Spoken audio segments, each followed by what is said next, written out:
And that's how you got a complete project in minutes with few clicks, and no code. Let's create a new project. Rename it with something relatable. We are going to use DDuA for this tutorial.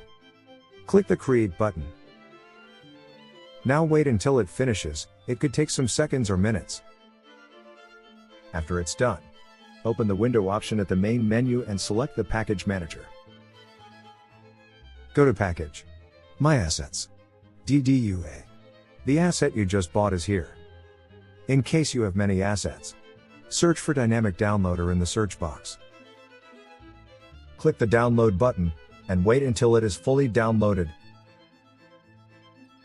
When it's done, import the asset into your project. A new window will open with all the files to install.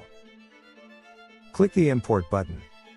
In your Assets project, a new folder named VR Games Dev will appear when the import is done. Now you have everything ready to start. As you noticed, there are some errors after the import. Let's fix them. Open the Unity Registry option and search for Addressables. Click the tiny triangle. Check for the suggested version. Select at least the 1.19.13, then click the Install button. As you can see, all the errors are gone. Now that Unity Addressables are installed, let's configure it. In the main menu, go to Window, Asset Management, Addressables, and click the Groups option. For easier usage, let's dock it.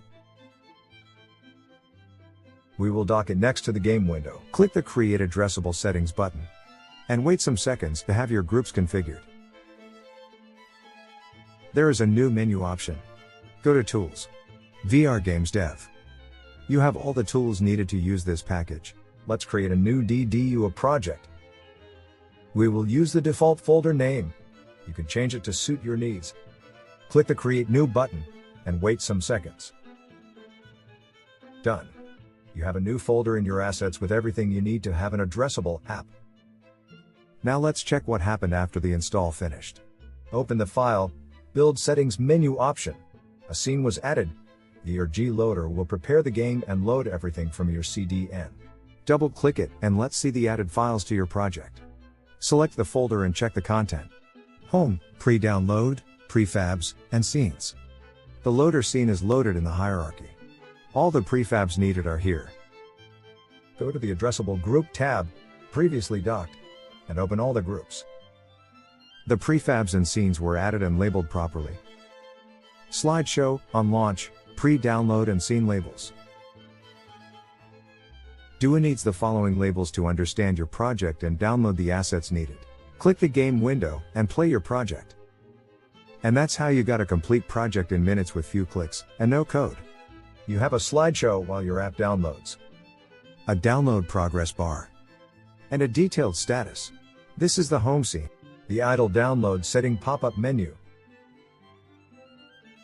A general purpose settings pre-configured, like audio controls. A rollout credits option, and other functionalities. In the default project, you have a campaign shell with the functionality needed to handle mission success and failures. You can complete missions with fails, success, and star statuses. Thank you for letting us help you build a great game.